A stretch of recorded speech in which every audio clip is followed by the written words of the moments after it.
Well, all right, today is a day of quoting some jobs for Dirt Perfect.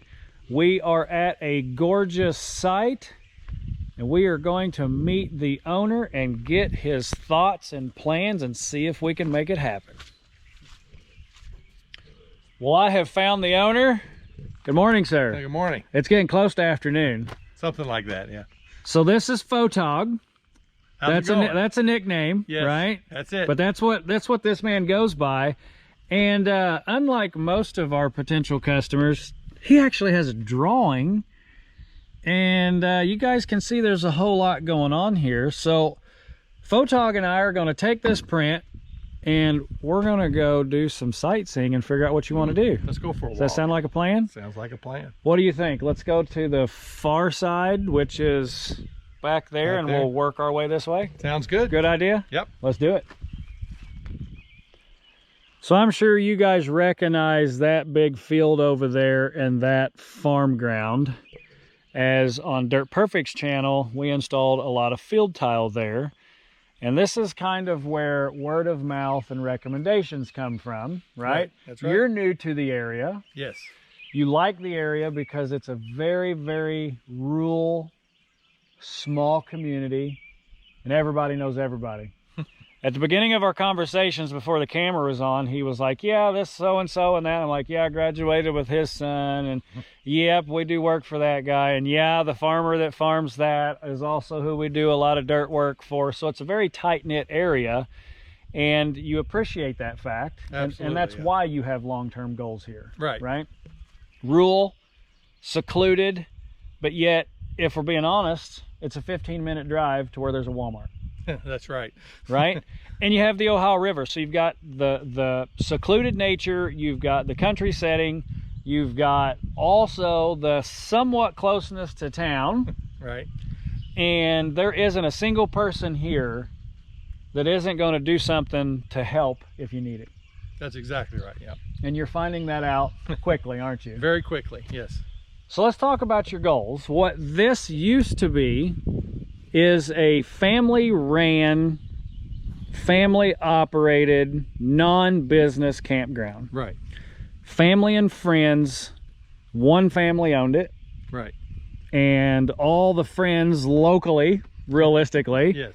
rented from that family, and they all had gatherings. I personally have been involved in a wedding reception, bachelor party, bachelorette party, and a graduation party, I think, all here. None of which were mine, Yep. but all of which were locals. Your goals, however, is to provide this slice of heaven to anyone. That's correct. Right? This, for you, long-term goals is to have a business here that is what, sir? So I started in an investment community once I retired from the police department, and this became a dream of mine to have a campground, simply because as I was growing up, one of my favorite things to do was go to water. You know, get on a boat, you know, kayak, whatever it was, skiing. Absolutely. Skiing, but my skiing days are kind of over. Yeah. But just getting out there and enjoying the water. So this opportunity came up, and when we came out here, this is just beautiful. I want a campground that families can come to, bring my family to, but I don't want gravel. I want a place where there's greenery, there's trees, just pretty. So well, you got that. That's kind of a big deal. You definitely got that. So that's why when we walked on this property, we knew, yeah, this is exactly what we wanted. And with all that being said, to achieve that doesn't mean that you don't have to get rid of some trees. Right. But your long-term goals is campsites for any size camper, right, any size RV, right, with the secluded rural setting that also has a green landscape, right, opposed to pulling into a campsite and it is nothing but pavement or gravel. That's exactly right. Yeah, right? That's just a place to park your camper. Exactly. Yeah. So operational campsite. And my understanding is you've got some stages or some phases or some steps, whatever analogy you want to use to this, to create this investment property, cash flow, / also have the amenities that allow people to stay here for weeks or months at a time. Correct. Or days. Or days. Or a day. Weekends. Weekend getaway. Yeah. Rent it for however long you want. Whatever. Have a reception. There you go. Right. And again, everybody, that right through there, you can see in the trees, that's water. That's the Ohio River is what's there. And the previous owners, let's be honest, again, it was family ran. So any jack of all trades did some work here. Yes. And there's probably a lot of things that have to be undone, even though they're currently here today. Right. So your first step in this process is in this corner. Right. This is phase 1 right up front. And what are you going to do with phase 1, sir? So we need to get access onto the property. So we're going to put in some roads, culvert pipes, and then putting in the actual campsites, which are all going to be grass to start off with. That's kind of phase 1. And then the good and bad, we're going to be taking out trees. So my wife she likes to make sure that we don't deal with trees too much. So she said for every tree we take out, we got to put 2 in. So well, there you go. That comes back at the later stage. But once we start clearing this area out and getting it the way we need it, there's trees and things in the way. RVs don't like trees because they kind of damage them. Let's walk over there and explain that to them. So if we come over here, you guys can kind of see that there is somewhat of an entrance today. Now, keep in mind, this is river ground. Where we are standing is legitimately floodplain. Yes. However, there is a pretty major drop off right over there, and that ditch does not get water in it until the river is at 42 feet. 42 feet, yeah. Okay, so just to kind of give you guys retrospect, 42 feet is like 20 feet more than Summer Pool. Right. Maybe not quite 20 feet, but 100-year flood, which I think is 60 feet, 55 or 60 feet. 61 point something, yeah. So let's call it 60 feet is 100-year flood stage. Again, there's the river. If I turn this camera and you look behind me, that's 100-year floodplain. So rarely should any of this in this entire area over in here, which is his phase 1, should it ever have water on it. 100-year flood. I think 97 was the most recent. Most recent, yeah. Then I don't know if it was really considered a 100-year flood, but that was up there, right? It wasn't as bad as 37, but it was getting close. 37 was the last one. 37 was the last one. Right. So it's 2023. You should have until 37 again, right? I'm hoping even longer. Right, but worst case. Worst case. Right? Worst case, it could be 2037. Right. And again, you're talking inches of water here, not feet. Right. Whereas in the ditch, the ditch is completely full, and essentially we'd be standing in probably a foot of water, and the Jeep all the way over there would be in a foot of water, but everything in between would be feet deep, yes. Right? Yes. So you purchased this property knowing it was in a floodplain because it's not utilized 100% of the time. Right. Right? Right. So with that being said, being a local, right, this is kind of my stomping grounds, if you will. In the winter and in the fall is the majority of the times that we get flooding here. Right. But again, 42 feet is even rare. Rare. We do get flash floods, and he's got one ditch that's going to have some surface water that continually cycles through it from this farm land here, which is okay. That can be mitigated. Right. It's the backwater, meaning the flood comes up and it stays there, opposed to just water cycling through, right? Coming in and out. Yep. That's really the only thing you have a concern here is backwater. So this side of the property is not going to be involved in phase 1 because it requires a little more of this, doesn't it? Just a little bit of green stuff. Yeah, the thought process is. Yeah. So this is established. It is an entrance, but it has never had much gravel on it at all. You guys can see there's a little bit of gravel put in here, but again, previous owners, it was a family, and they wanted to mitigate their overhead. Right. Where for you as a business owner, you've got to set this place up to where people can come in a crew cab truck that's 30 feet long, pulling a 40-foot camper, or an RV that's 14 feet tall. Right. I guess it realistically 13.7 is the max, right? So 13 feet tall. And they got to be able to come in here, and they've got to be able to position into different areas, which is where he's coming to the getting rid of some of these trees.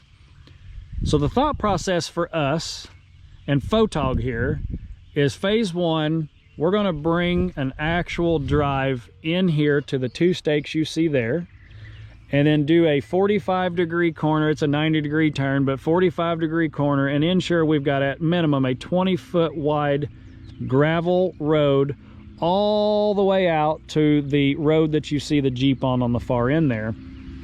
And then also put in a small little drive right here. And we'll start on this corner, and then we'll explain the reason for the tree removal on the other end. Okay.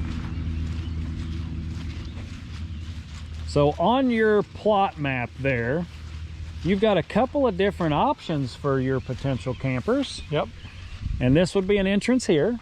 Correct. Yeah. And this entrance, which would be gravel, is for primitive camping. So we're going to ask you to elaborate on that a little bit.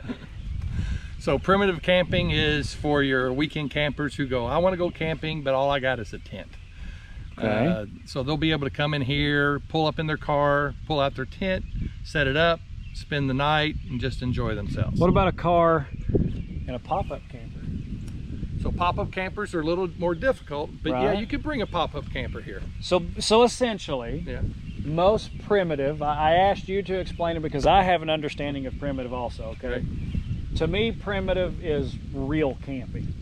Yes. Okay, you're pitching a tent, your food is going to be cooked on a grill, not in a kitchen.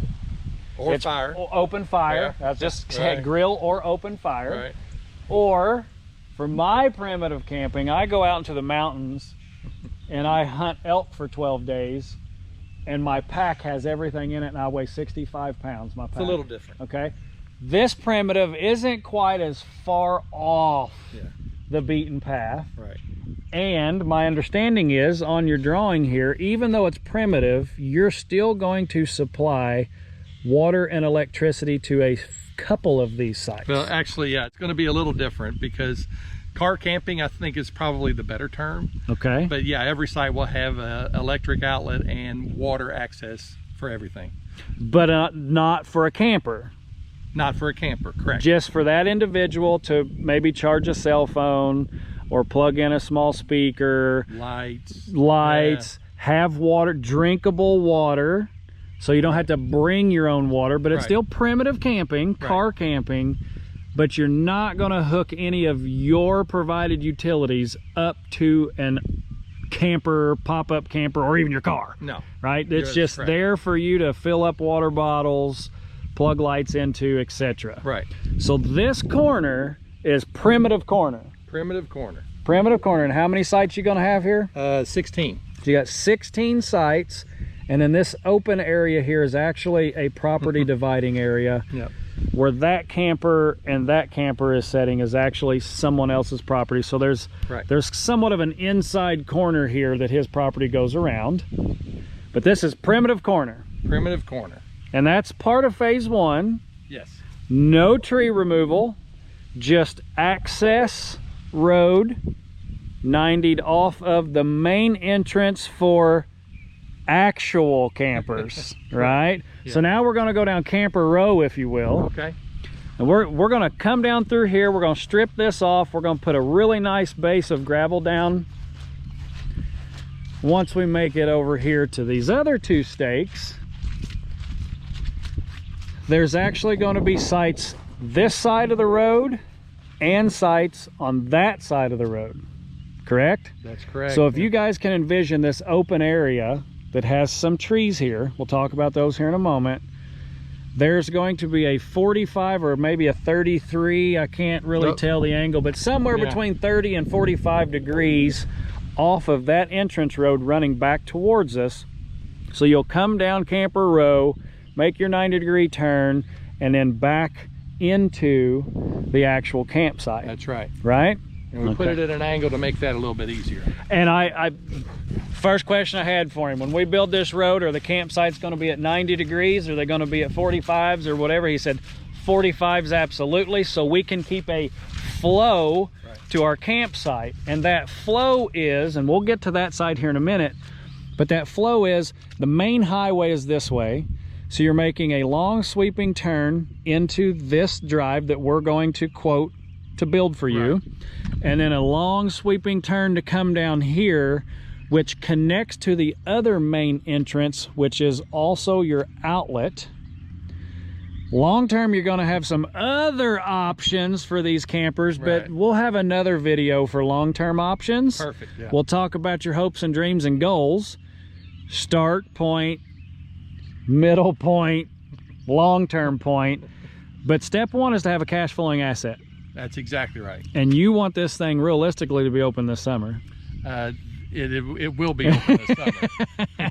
Come hell or high water. So our schedule of being booked out to 2024 makes this conversation a little bit harder. However, this is the type of job that we don't mind squeezing in, because we can come in here. We're not talking about bringing big equipment to get these roads established. We're talking medium equipment, and one guy can handle the project, maybe a second when it comes to putting pipes and stuff in like that. But this inshores, is this a quarter or a third of your property? Maybe a fifth. Fifth. Yeah. Okay, so let's call it a quarter. Okay, just for easy math. 25% of his property can be opened by constructing a short road to primitive land, a longer road to camper land, and then the actual reestablishing the main road. Exit route. Yeah. Exit route. At this point, exit route. Right. So as we look down through here, the reason he and his wife were saying if we take one tree out, we have to plant two.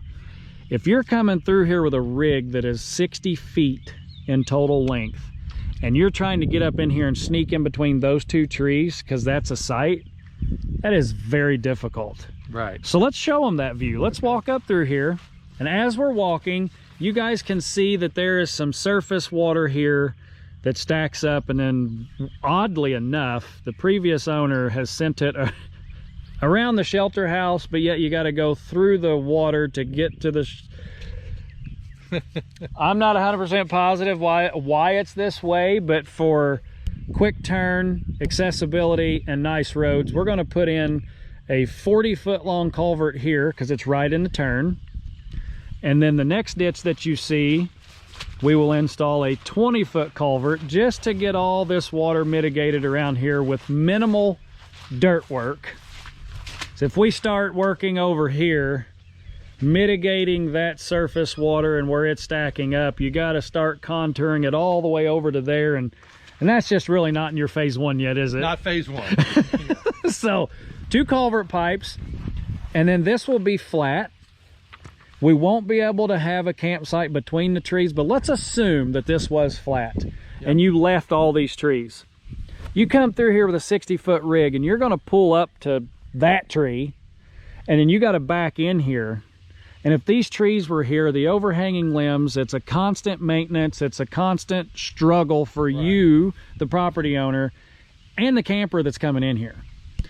So I don't think people want to fix damaged RVs all the time. Right? And you don't want to pay, I don't want to pay either, to have people's damaged RVs fixed. So these trees will come out. However, that opposite property line is a really good potential area to plant some trees. All over, yes. All over, which just ensures long-term with your long-term goals, and we'll get there. Yep. Your long-term goals, you may be creating some shade for campers on the far side, right? Again, long-term goals. So as we work our way down through here, how many campsites are you trying to achieve on both sides of the road, essentially? So there'll be this whole area here can be 16 on this side, and then probably another 8 for now on this side.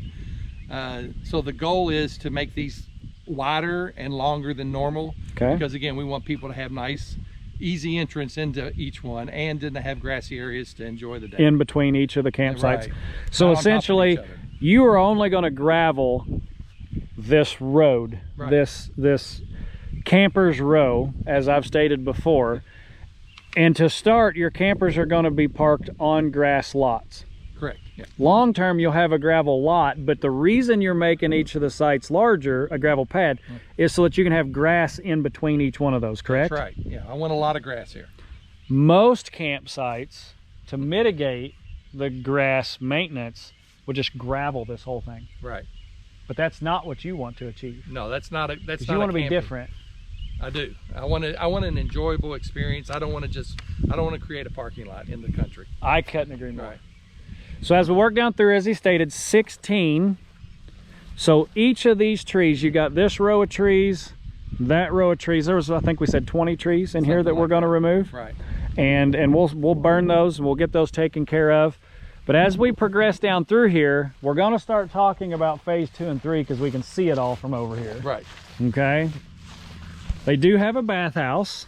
Right now it is a one shower and restroom Right. for women and one shower and restroom for men. You're going to renovate that bathhouse, right? Right.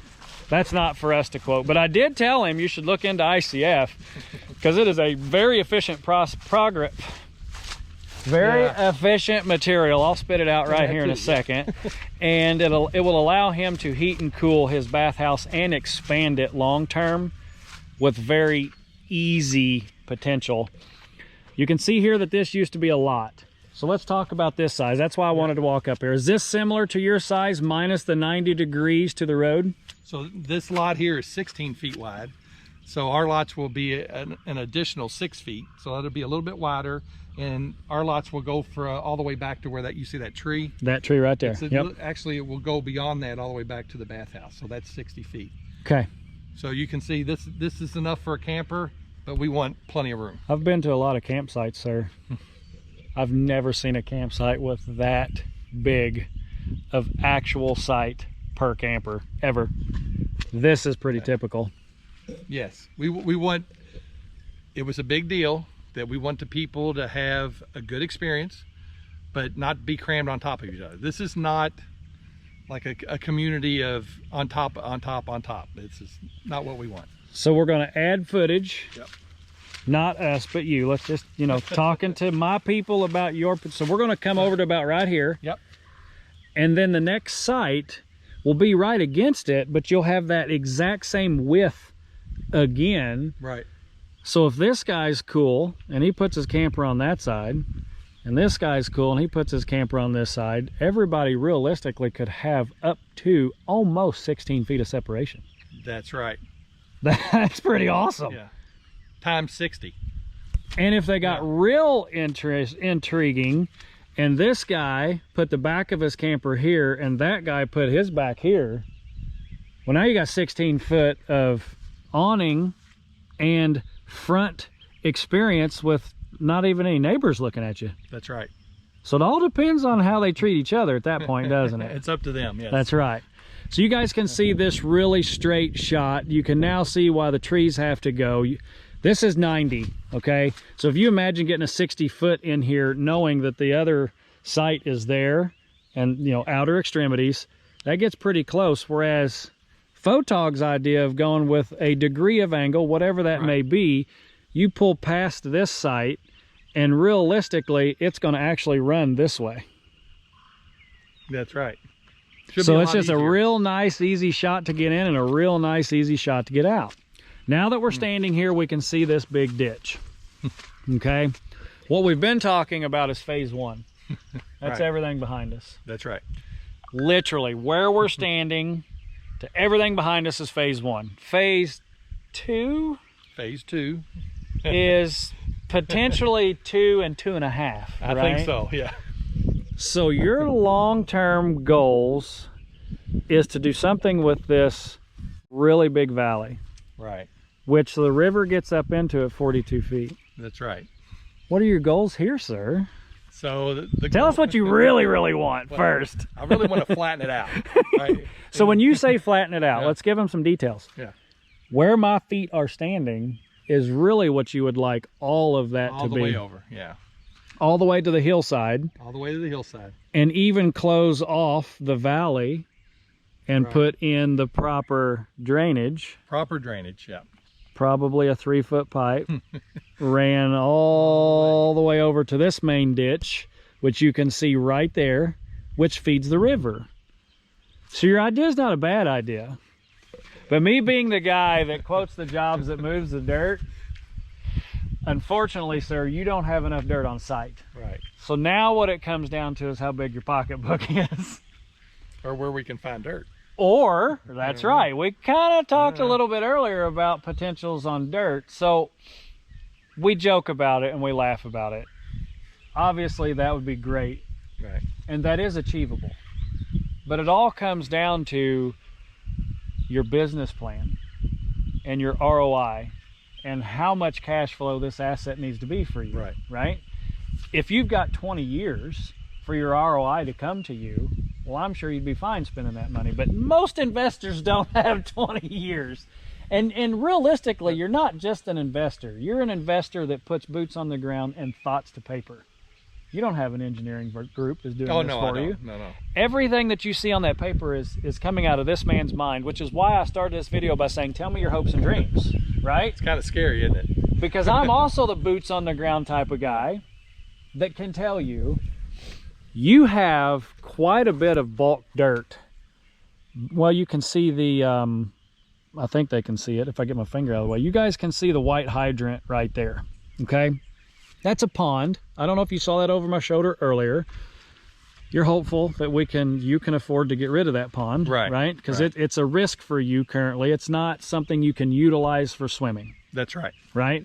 So if it was utilizable and you can turn it into a swimming hole, it'd be different, but you can't with that pond. Correct. Reasons why, that doesn't matter. But back there where that hydrant is, if we get dirt to fill in the pond, everything to the right over to the white box in the corner, which is the property boundary, all of that is much, much higher than the ditch.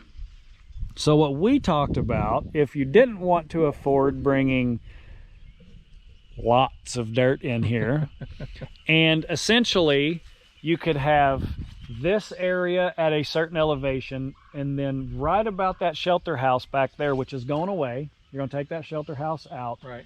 On the back side of these sites, again, that's this tree.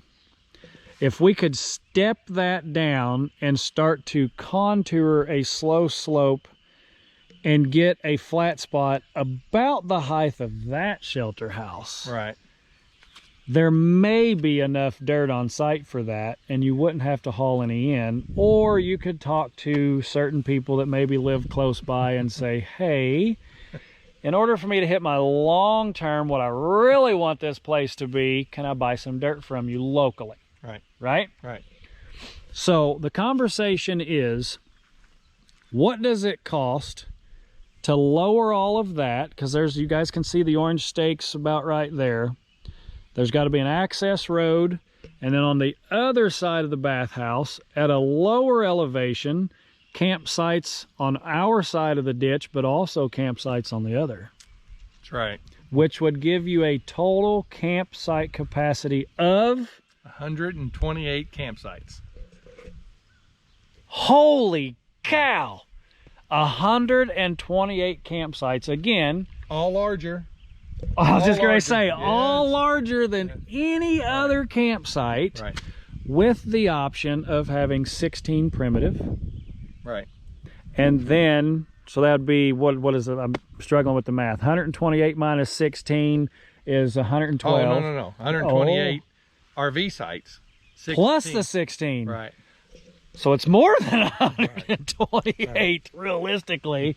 So you've got a primitive corner, and then you've got a really large expanse of RV / fifth wheel gooseneck campers, whatever you want to put in here.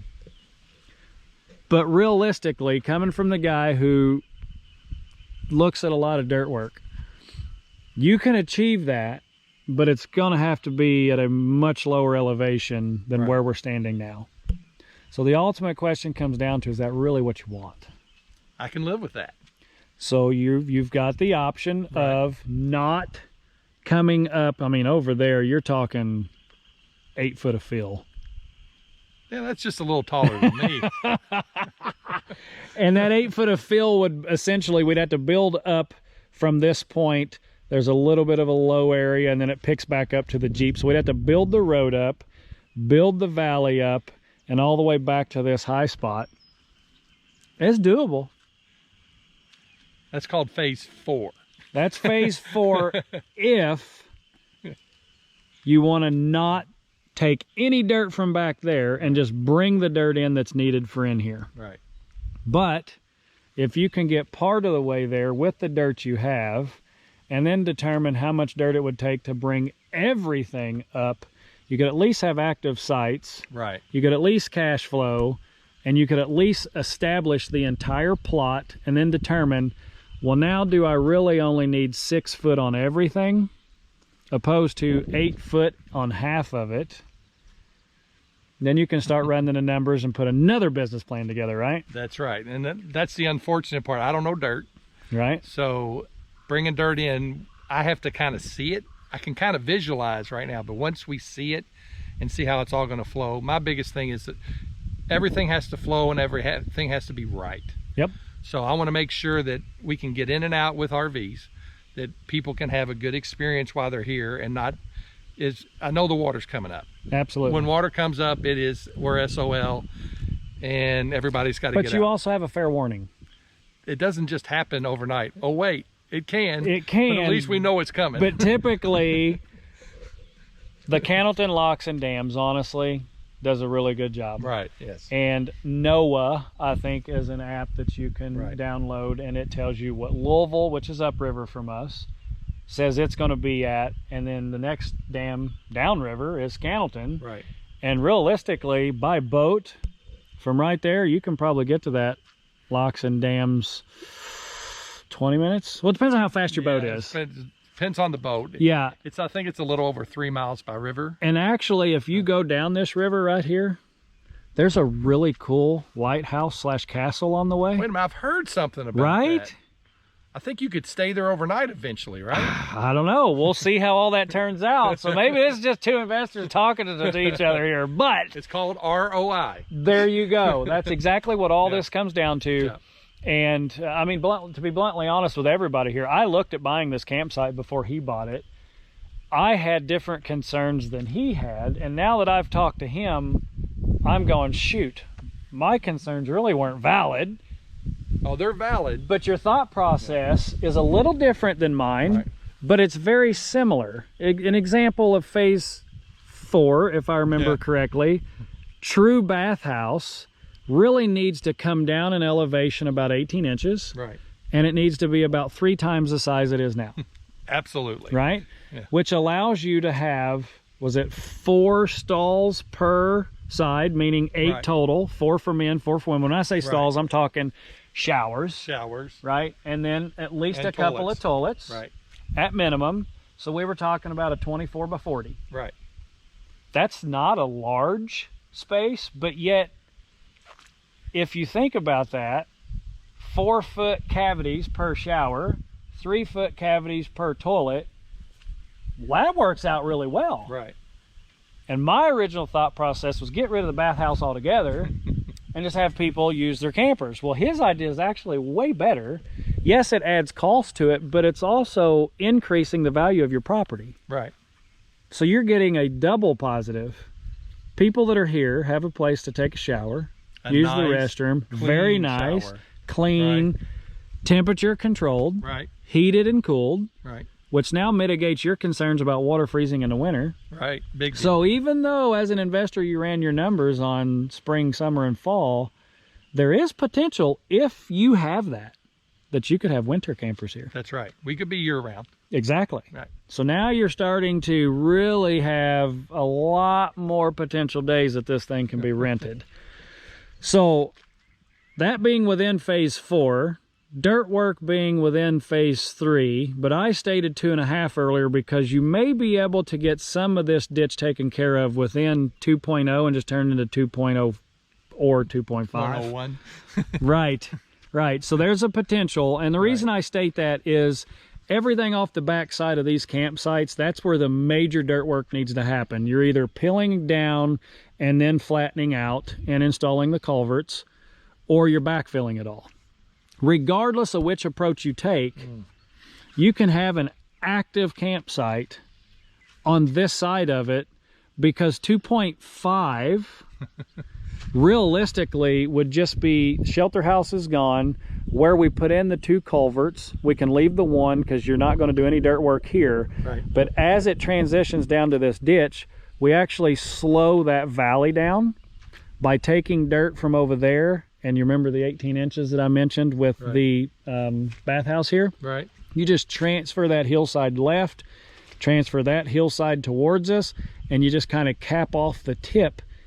And now you've got a really nice area that draws you down into the bottom. Because what you don't want is someone coming in here with a gooseneck or a fifth wheel and their truck being so steep that their camper crushes their bed rails, right? That would not be good. So that road over there has to be tapered well enough that you can come down the main entrance, enter into the lower section without a steep decline. Yep. So it's a slow slope to the bottom, and I do believe it's achievable. I mean, if you look behind me, I'm 6 foot tall. That shelter house and the actual farmer's field, it's about right here. Right. And that's from this elevation, right? So that over there is even higher than where we are. And if you own that, it'd be really easy. You'd have plenty of dirt, but you don't own it. So we got to try to figure out how to shape that hillside into the valley and shape this hillside into that valley without taking so much elevation that you don't have a good access or an exit. But luckily your land lays pretty close to allowing that to happen. It just requires more dirt. More dirt. That's right. More dirt is always better for us. Well, you know what they say. Uh-oh, what do they say? Buy dirt. Yes. Just got to go buy dirt. God doesn't make any more dirt, does he? He does not. But you just got to move it around. But it is a rural enough area that there's dirt here. It just comes down to how you capture that. Right. So, all right, we're going to come back on that full circle. Guaranteed quote. That was a bad angle. Guaranteed quote. Guaranteed you need to happen sooner rather than later. Right. 3 roads. 2 really built. Right. 1 shorty. Really don't call that one building much of a road. Driveway. And re-rocking the main entrance that we haven't made it to yet. Yeah. That you have to happen. That you've got to have that, and you got to have it as soon as you can get it. That's right. So I got to give him a number on that. And then after I give him that number, he's going to start thinking, okay, how much money do I now want to spend on phase 2/2.5? Maybe even /3, because honestly, if we're here doing 2, it'd make a whole lot of sense for you to have us do 3. Right. Honestly. So what does that come down to, right? How much does it take? We'll get you a number on your drives, rocking, and I recommend 23s for all this. Get a good base established, get your summer campers coming in here and packing it down, and then we can come back in with a truck and just top it off with a finish. But let other people do your work of packing it in. Because those trucks are heavy, those campers, most of them are ultralights, but they still have weight to them, right? So as we progress over here, there's a has to happen in phase 1. Yes. But the question mark is, how do we truly tie it together so that it doesn't affect phase 2 or 2.5 or 3, right? So let's get over here and we'll visit that one. So you ready for me to explain Optimum 4.0? Yes. We've filled you with a lot today. And this one is, now this is personal opinion, all right? Mike may come down here and say, you're crazy. But I don't think that's going to be the case, okay? This is the main ditch that feeds the river. That main ditch comes from the farmer's field, and 42 feet is the river level that everybody's concerned about. Right. 45 feet is what everybody would love to achieve. If we can get there, that would be awesome. So if this drive from literally where we're standing started to raise and stayed level, and by the time you make it to the valley, I'm assuming, I don't have a laser today, but I'm assuming that's 3 feet of fill. That's about right. Yep. And probably 100 yards long. Yep. And it's going to taper from 3 feet to nothing on both sides, okay? Right. But if we do that, and then we can put the culvert all the way to the farmer's field, guess what? You have dry ground up to 45 feet. Right. And the farmer can still feed the culvert out of his field, even if it's at 42 feet, right. Because his elevation, I'm pretty confident by looking at it, is almost the same as if that road was 3 feet higher. Right. Because what we don't want to do is backwater up into the farmer's field. That's exactly right. Right? Yes. We want to be neighborly. We want all this to work out. And lo and behold, last year, before this man owned this property, that farmer might have had a conversation with the previous owner about putting a tile through all that. Right. Oh, guess what you're wanting to do now? Put a tile through. So I'm pretty confident it's going to be a good conversation. Yes. Because of past conversations. But with all that being said, 42 feet can then fill the pipe up that's under the drive, that's under your campsites, and it still wouldn't be out into his field. Right. I mean, that's the best of all worlds, isn't it? It takes care of all of that, and I can have sites on top of it. So that's a big deal. With slightly less elevation than what you have here. If you guys look at the number 11 right there, that's kind of the thought process. If we can carry that over, and this is someone else's property, so we would have to put an apron on their property, so we have to get permissions there. Right. However, it seems as though Photog has a decent relationship with them already. I do. So building this up and putting an apron has potential. And even if we have to move the road to the left, yeah, we can still move the road to the left and achieve the exact same thing. That would be the optimum 4.0, wouldn't it? That would be. And honestly, you still wouldn't need it all to be this higher elevation. Right. Because now you've mitigated your water problem. As long as we mitigate that, then we're in good shape. So wait a minute. Golden. Did you just have a contractor come here and want you to spend less money? Oh, no. Yeah, that's what you got. Because if I filled all that in, I'm telling you, you would have spent way more money. Yeah. But lowering that elevation, bringing the road up and connecting everything with a culvert, that honestly gets you your solution without the need of putting 6 to 8 foot of dirt in there. And that's a plan. Yeah, I like that. And that's a potential. Yeah. That's a real potential. So I make that statement because I was just at a pond site, and there may have been another contractor that quoted a 4-acre pond, and there may have been 2 sinkholes in the middle of the pond. And I told the homeowner, there's no way I'm going to build a pond across those sinkholes. Why would I want you? Here's why, It's called a drainage. I built a pond that never held water because of sinkholes that I was not aware of. Mm-hmm. And I spent a whole bunch of money, and I don't want to do that to anybody else. Right. So I'm sitting here thinking that same process for you. How can I mitigate your cost but achieve your hopes and dreams? And I honestly think that'll do it. It makes me excited. Now I know Truly that's not going to happen this year, right? And you're not ready for it to happen this year. But I do believe that's achievable. And you've got a high spot just off the bathhouse. We saw that from over there. You have a high spot on the backside of the property. So if we can, I think the only dirt you'd have to buy is to fill the pond in, is what I'm saying. I think we can do that. And at that point in time, you've mitigated a lot of your costs, and now it's just equipment time moving dirt. Right. You like it? I like the idea. Well, all right. Let's put pencil to paper. Okay. And I showed you the hunting app that I used where Yes. I create electronic prints for things like this. Right. So he's going to take the time to take his current print. I don't know if I showed you guys that or not, but take his current print, which this is that main entrance on the back side, and this is where we're standing right now, right here. So this is the work that's going to be performed. Come on, camera. My screen won't come on. I can't see if I'm pointing in the right directions. This is going to be the quote now, gravel over, and this shorty here, and removing the trees down this, which is here. Everything that we just talked about is all in here. That high spine kind of comes off here, and all this is usable dirt that can be lowered elevation as long as that pond is filled in. That's it. Well, I like it. You like it? I like it a lot. So he's going to turn that into an electronic print, and I'll get you some numbers, We'll do phase 1, get you numbers on phase 1. Once you see those numbers, if you agree and like it and we get the work done and you see where you're at, then we can talk about what I would just consider phase 2, because 2.0/3.0 realistically, as stated a minute ago, Yeah. could happen at the same time and save you haul cost Right. to get Absolutely. equipment in here. Now it all just comes down I'm all to, about that. can your business afford it, right? ROI. As long as the ROI is there, I'll figure it out. There you go. Well, I appreciate Yeah. you bringing me down and seeing if this is a job that we want to do, and it is.